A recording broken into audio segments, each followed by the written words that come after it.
5 on Your Side at 10 starts now. A weather impact alert for the bitter cold arriving this weekend, and now the chance of snow appears to be trending up for parts of the area Saturday. The trends from the weather models coming in right now. Racing for our next bitter blast. We don't want people to die. The lack of funding and shelters leaving St. Charles County out in the cold.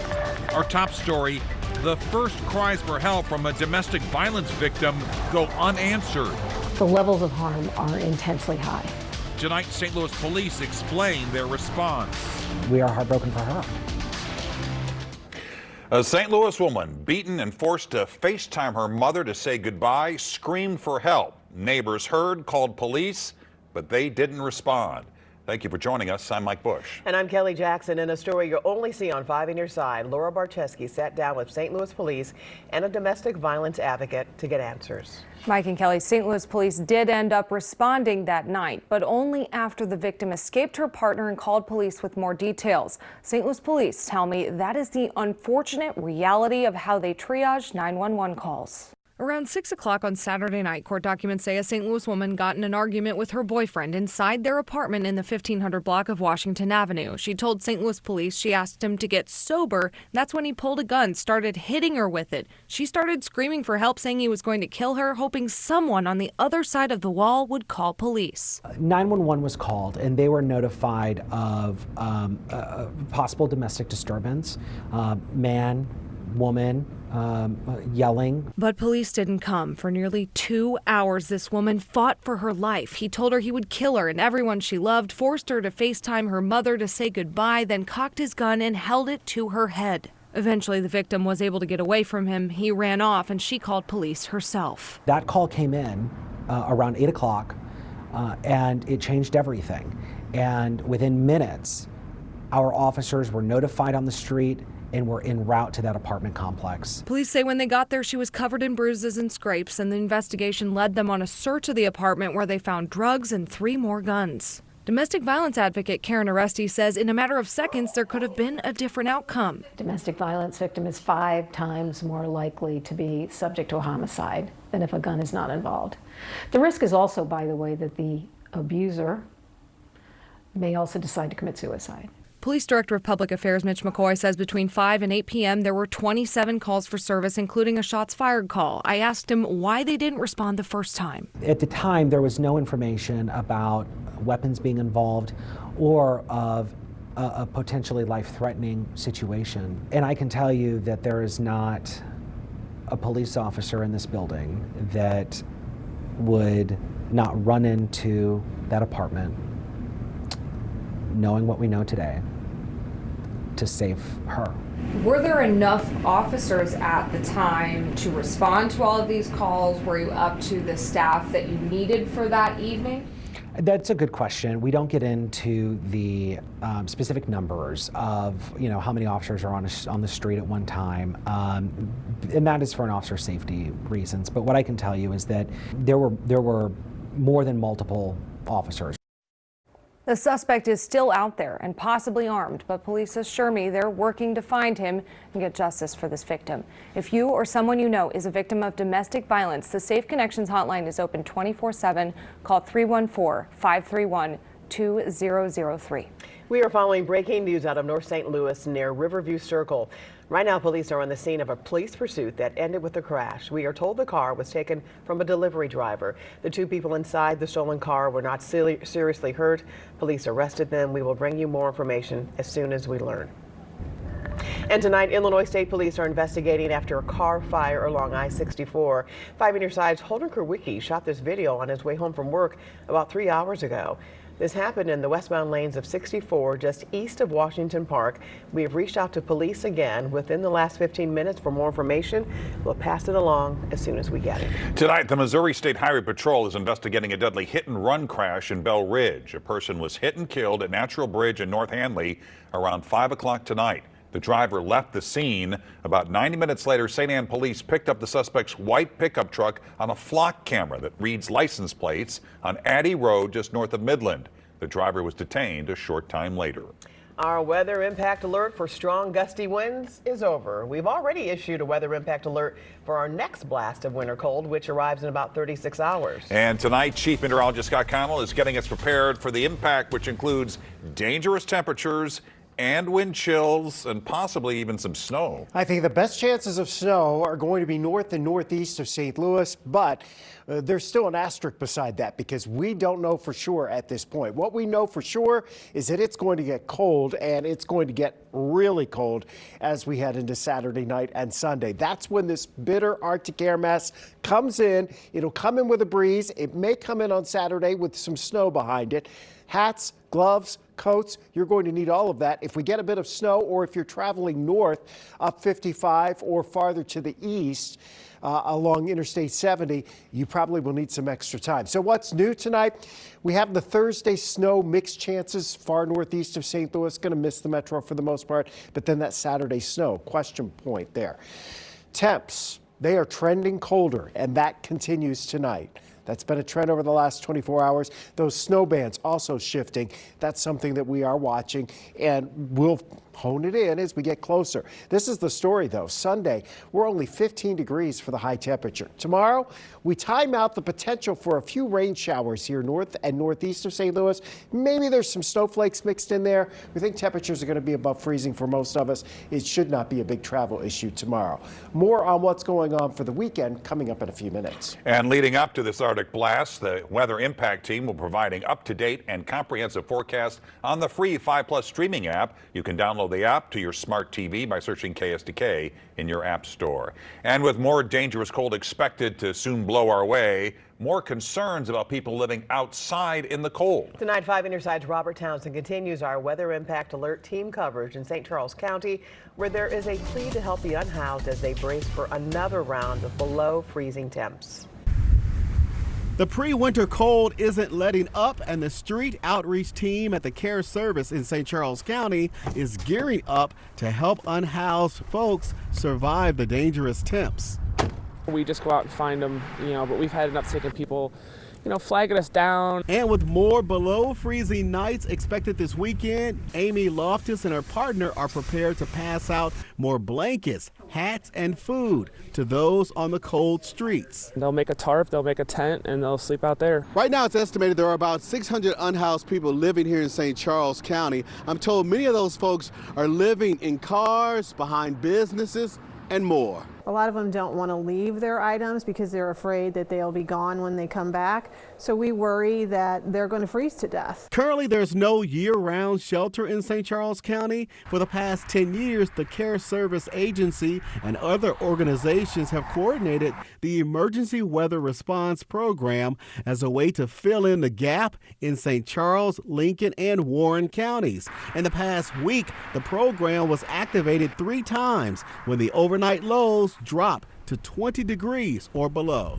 These are death situations. In an effort to save lives, the Care Service and its partners are pleading to the community to help fund emergency weather response so they can provide transportation, supplies, and put the unhoused in hotels. That's why it's important to get them out there into the emergency warming centers. St. Charles County Executive Steve Ellman's request for an emergency $30,000 for homeless shelter service is expected to be approved by the county council on Monday. These are our neighbors, and we need to help them. Robert Townsend, 5 on your side. And for more information on how you can donate or become a volunteer with emergency weather response, just go to KSDK.com and look for the story under the As Seen on TV section. And we have compiled a full list of shelters and warming centers across the bi-state on KSDK.com. Text the word warming to 314-425-5355 and we'll send that list straight to your phone. Hours ago, investigators in Frontenac came up empty-handed after digging all day for clues in a 53-year-old cold case. They were following a new lead in the disappearance of Marie Mueller. She's been missing since 1972. The FBI joined detectives in digging up a yard on Country Estates. Again, investigators say they didn't find anything. Just hours ago, an eye-opening public forum held at Vashon High School. The nonprofit Good Jobs First unveiled its findings on the impacts of tax abatements and tax increment financing for businesses and what it has on schools. The nonpartisan groups say black and low-income students, like in St. Louis public schools, are disproportionately impacted. The trend is bad. Total losses to St. Louis schools alone, more than $39 million. Total losses to all the districts over the entire region, almost $70 million. And both of those numbers have gone up a lot in the last several years. Families who attended tonight's event were also allowed to take home up to 10 books as part of the American Federation of Teachers Reading Opens the World campaign. Tonight, the Ferguson Police Department is calling on the elves in their community to help make the season brighter for the daughters of Officer T.J. Brown. Officer Brown is currently in rehab in Nebraska as he recovers from a traumatic brain injury he suffered during protests 16 months ago. The department set up a tree in the lobby this morning. Each ornament represents a wish from T.J.'s daughters. He has two little girls who are his world, and so since he couldn't shop for them, we decided that we would let the community shop for him because, TJ loved this community and they love him right back. The department asks for the gifts to be returned by December 20th. They're planning to hand out those gifts to Officer Brown's daughters during a community Christmas party. Heart-stopping moments on a Missouri highway caught on camera. Got a wrong way driver. The heroic actions of a state trooper to steer others out of harm's way. Throwing out the junk. The snap decision tonight for food stamp recipients in Missouri. Dangerous cold comes this weekend, and that has us in a weather impact alert from Saturday afternoon into Sunday. And snow will impact parts of Missouri and Illinois Saturday. Back with the latest trends in 6 minutes.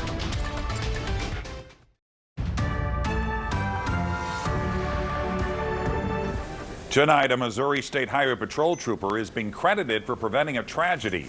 He crashed his cruiser to stop a wrong-way driver. This happened early Sunday morning along Highway 54 south of Jefferson City near the Missouri River Bridge. A 34-year-old woman from Arkansas was arrested on suspicion of DWI. Police say she's a repeat offender and admitted to consuming alcohol that night. A live look at Washington tonight, where just hours from now, 2 separate votes will be held on the Senate floor for dueling plans to fix health care. A Republican-led bill calls to put money in health savings accounts. Democrats want to extend expiring subsidies for the Affordable Care Act. Those funds will expire at the end of the year, causing health care costs to skyrocket for millions of Americans. Democrats are fighting for lower health care costs for the American people. Republicans are fighting with each other. They can't even come up with a plan. I don't think the Democrats have shown any willingness to reform Obamacare, which has failed the American people. They're not going to hear. So I think we should move a Republican agenda forward, the reconciliation, not just on this, but on a variety of issues. Both bills are expected to fail tomorrow. SNAP recipients in the Show Me state will soon no longer be able to snap up some junk food with their benefits. The USDA has approved Missouri's request to stop allowing the use of food stamps to buy candy, prepared desserts, soda, and juices or punches with less than 50% fruit or vegetable juice. The changes are expected to go into effect October 1st, 2026. Well, tonight we're 58 days away from the Winter Olympics in Milan Cortina and 28 days from the U.S. Figure Skating Championships here in St. Louis. And today we learned who will be hitting the ice at Enterprise Center in hopes of punching their ticket to the games in Italy. Defending U.S. champion Amber Glenn, Isabel Levito, Alyssa Liu, and Brady Tennell will compete in the women's category. In the men's division, defending U.S. and world champion Ilya Malinin will compete against Illinois native Jason Brown and U.S. junior champion Camden Pulkkinen. The competition starts January 7th. Tickets are still available. You can also catch the action right here on 5 on Your Side. As the start of the Winter Olympics gets closer, we're going to take a look at the host country of Italy. Reporter Scott Swan and photojournalist Steve Rhodes explore one of the country's most popular lakes in tonight's journey to Italy. Lake Como in Italy may get all of the headlines because of Hollywood celebrities like George Clooney who live there. But here in northern Italy, it is all about Lake Garda, the largest lake in the Olympic host country. Lake Garda is 32 miles long. Yeah, it's big. Yeah, it's very big. With quaint towns and historic estates dotting the shoreline. So in the first floor is a restaurant. In the second floor, that's hotel. That's only 7, 8 rooms. Sirmione is one of the must-see towns on the southern edge of Lake Garda, in large part because of this spectacular castle dating back to the 14th century. Sirmione is also an ideal spot to grab a boat tour. Yeah, this is the best office, you look. Yeah, there's no computer, no email, okay, no stress. With a little luck, you'll find a captain like David. Are you ready? Part guide. That's Italian music. Part DJ.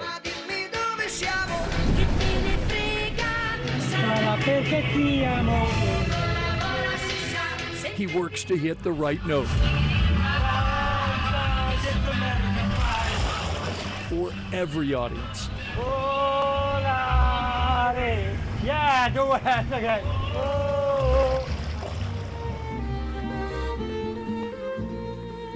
It's all part of the Garda experience. It's your second house, the summer house. Every view and every town leave you wanting more. It's wonderful. Italy's largest lake always has something new. See you next time. Yeah. Waiting just beyond the horizon.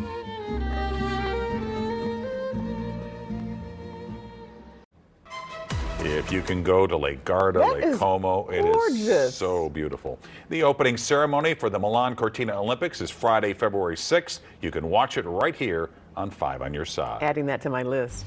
Well, it was a windy Wednesday, to say the least, but tonight those strong gusts have eased. Hours ago, St. Louisans battened down the hatches as strong winds whip things around. Chief Meteorologist Scott Connell is here with the weather impact forecast, and we have some things ahead, Scott. Yeah. What I think about the wind today is very strong. It's blowing everything around. Got to keep your packages and everything held down today. Our patio's on the 19th floor, and our dining room table out there has been completely flipped and thrown in the corner. It's very chilly, and my eyes are watering, and it's a lot of fun.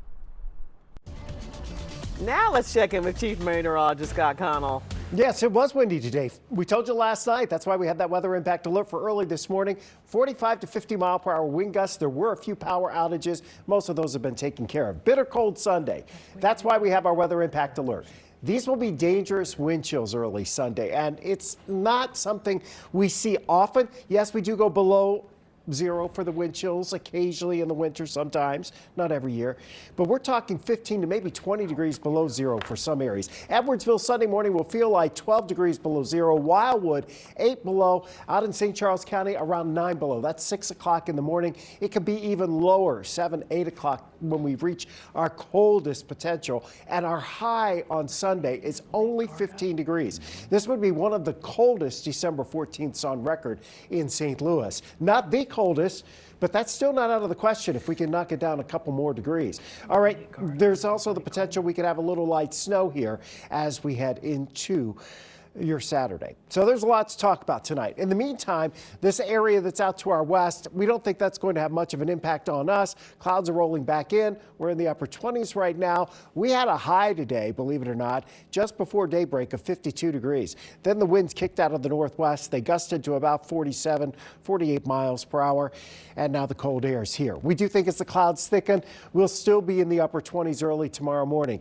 Tomorrow, there is a small chance we'll see some isolated showers and maybe north and northeast of St. Louis, some snow showers. But here's the area we're really watching. Saturday, not only is the cold Arctic air coming in, but we have this band of snow setting up shop here across Iowa, then spreading through northeast Missouri, central portions of Illinois, and flirting with the St. Louis metro area as we head into Saturday afternoon. We don't know the exact placement of this band just yet, but the probabilities of us seeing accumulating snow in St. Louis, they are going up. So we're going to tell you that snow is definitely possible on Saturday for the metro area. There's going to be a narrow band of heavier snow, most likely north and east of St. Louis, but that does include places like Root House, Carrollton, Carlinville, Litchfield, Nokomis, over towards Flora, Kimonde. Watch those areas off to the east and northeast of St. Louis for the potential of some accumulating snow for sure. It may happen in St. Louis. We will continue to monitor the new data, continue to assess where we think that band will be and how much of an impact it's going to have on our roads. Hopefully not as bad as the last storm that we had. Hopefully not. Scott, thanks. Sports is next with Frank. We will hear from Joe Buck after receiving baseball's highest honor. And a local golfer received her sport's highest honor also. And SLU is pulling a James Taylor. They're on their way to Carolina.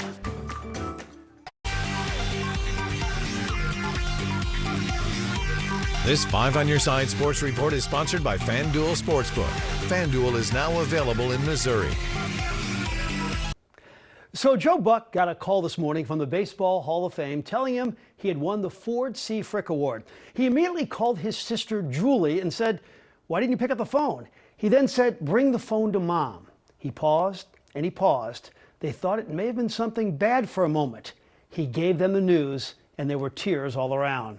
Although he's only 56 years old, Joe has crammed a lot of excellence into a short window. He went from doing games for the Cardinals with his dad on radio, moved to TV, and then to the network. He's done more postseason network broadcasts than anyone in history, and now he joins Jack in the Baseball Hall of Fame. This would have been the furthest thing from my mind. But I know my dad made comments to people before he passed away about my career and my abilities. And maybe he would have said, you know, I saw this coming. I don't know about that, but I do know that it would have made him really, really proud. He would be in tears right now. Speaking of prestigious honors, Ellen Port has just learned she will receive the highest award given out by the USGA, the Bob Jones Award. Previous winners, how about Jack Nicklaus, Tiger Woods, and Annika Sorenstam? The 64-year-old former phys ed teacher John Burroughs is our most decorated amateur golfer ever. How about 8 national titles, including 4 USGA Mid-Ams and 3 USGA Senior Amateur titles? Ellen also won 17 Metropolitan Championships. She will be our subject on Sports Plus this Sunday, and you can tell she loved competition. It's my fierce competitiveness, which is ingrained in me. I don't know if you can teach that, but I've always been a competitor, and golf, I always say, can bring out the best and worst in you as a competitor.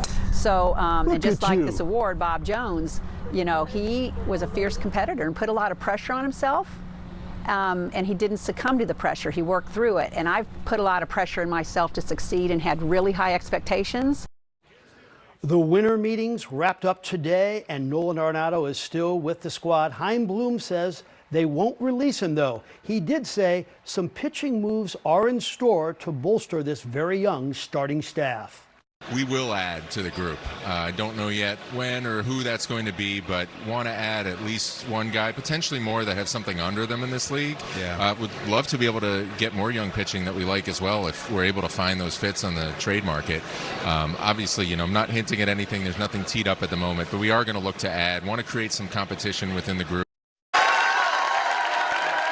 How about this scene at the O'Loughlin Family Champion Center? The SLU soccer team getting quite a send-off as they head to Cary, North Carolina for the national semifinals against NC State on Friday night. Athletic Director Chris May knows he hired the right man 8 years ago in Coach Kevin Kalish. He's a brilliant tactician. He knows the game. You don't have to talk to him for half a second. You know he knows the game.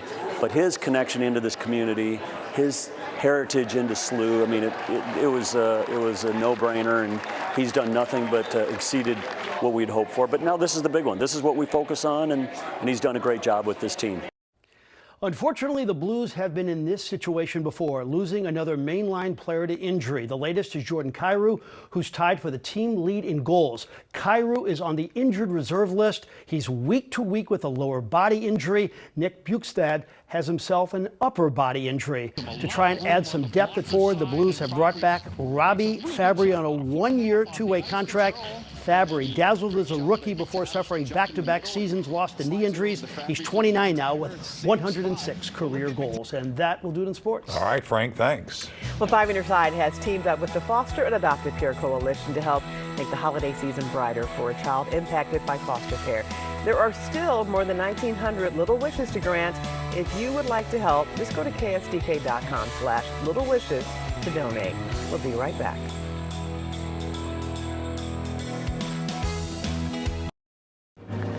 A glowing distinction tonight for Garden Glow at the Missouri Botanical Garden. It's been named the 4th best botanical garden holiday lights display in the country for the 2nd year in a row. Well deserved. The lights are off for the night. This is video from last year, and if you haven't checked it out, highly recommend.